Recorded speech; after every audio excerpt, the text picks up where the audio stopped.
Men remain envious of women, despite what women think. Men would like to be female sometimes, to understand things more, to have access, to have the freedom to ask these questions that women say every day. Why did you put the wet towel on the bathroom floor? Well, you left it there. Why did you do that? Well, me and the guys were talking about it over a period of weeks. You know, in the bunker. And we figured that was the best place for it. It wouldn't work in the kitchen.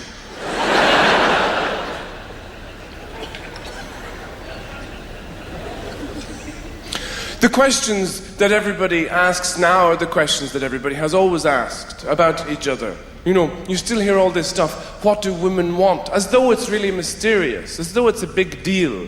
All a woman wants is what anybody wants. You know, friendship and companionship and respect and a certain amount of leadership with submission and a kind of cooperation at all times and a preemptive empathy and, you know, general telepathy. It's no big deal, is it? And then when the same questions are asked of men, what is it that men want? You're always told that it's really very simple. You know, it's something like lingerie. Now, historically, there hasn't been a big demand for male lingerie from women because there's a limited amount you can do with male genitalia. There's a limited amount you can do with anything that looks like it's hanging out of the side of a shark's mouth. And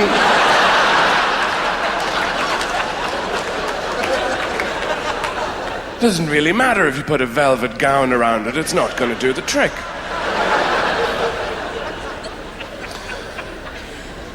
We're told that this is what men want, lingerie, you know, for women to look like cakes. It's not enough that you want to be with me and love me, you must first be a French fancy. And now women don't want that. Traditionally, women have been attracted to uniforms. So it's not difficult to know what women want. Fascists, that's really what they're all after. Say what you like about Nazi Germany. They turned heads. Everywhere those stormtroopers went, check him out before he kills us. That happened a lot.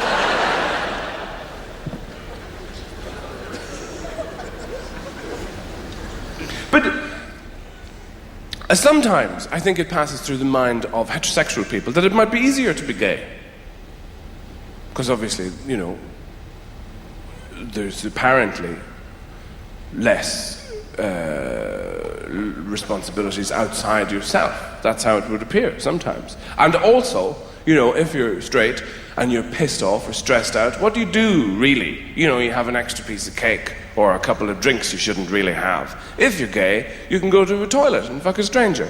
Now that has got to work some of the kinks out, hasn't it? Afterwards you must think, yeah, I can deal with my emails now. But because of that, then you get straight people disparaging gay relationships and saying, well, they can't be meaningful, you know, if you met in a latrine. But most heterosexual people in this country and around the world meet each other and get together with one another when they're totally, totally drunk. Smashed out of their minds, they could not spell their own face. And they go home with that person. You might spend months with that person, or a year, or you might have a family. This is what happens. This is how you meet. But you wouldn't buy a toaster when you're drunk. Because that's too important. It's got to be crispy in just the right way, hasn't it? I think that's why you see couples sitting with their new babies outside cafes and so on, drinking tea, looking at one another, looking to the pram, looking into the middle distance and back to one another, because they're thinking, oh, where the fuck happened? I just thought we were going to have a few drinks. Who's this guy?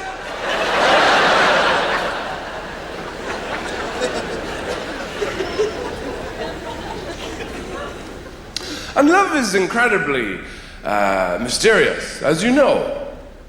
And it's still the thing that troubles most people for a lot of their lives until they work it out, and which you may do eventually. You hear the conversations in the restaurants, the lovers speaking to one another, and it never really changes. People compete with one another as they're telling each other that they love each other. I love you. I love you. Yeah, but I really love you. I mean, I love you. I love pencils you have sucked and thrown away 20 years ago. I love your eyebrows and your ancestry and everything about you.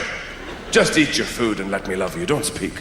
And they don't know, of course, at the time that dialogue is just from a very bad science fiction film written by nature. Really what they're saying to one another is, the race must continue. The race must continue. My vidudium is pointing at your threnungulator. The race must continue. And if they don't handle it properly, you see them 40 years later, the same people, in the same restaurant, if you have the time. You go there and you see them and they communicate in a different way now, in middle age. In some cultures it's called silence. Unless I'm missing something and they're saying a lot with the fork hitting the plate. And if their eyes do meet this time, it's not intimacy, it's embarrassment. The man makes that noise as he chumps his chop. In his throat, a kind of horrible sound, this sounds like a Balkan curse. And the woman has her own noise of disquiet there. And she's spearing her salad, like it sounds like a dove having a dump. And then they go home to the bed they've sheared. When you shear a bed, it's a difficult process. When you go home, you're a bit. I had a couple of drinks and the bed's all woolly, and you have to get the clippers out. Here we go again. Don't move.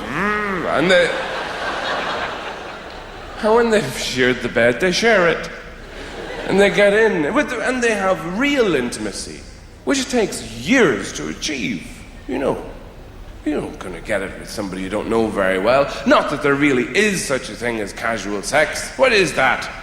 What is that supposed to be? It's never really casual. You always have to turn up. And it's never casual unless you're both wearing Sherlock Holmes hats or something and you're covered in crisps. One of you's eating an omelette, the other one's doing a crossword. Then it's kind of casual. I'm talking about real intimacy, where people don't mess around with all that manipulating the phrase, I love you. People, you get this all the time. I love you, I love you, I love you, I love you. Bake me a cake or go away. Children can master those 3 words. What do you want for breakfast, darling? I want sugar fried in honey. No, you're having fruit, bread, wholesome things like that. I love you, Daddy. I love you too. Sugar, you say. I'll be right back.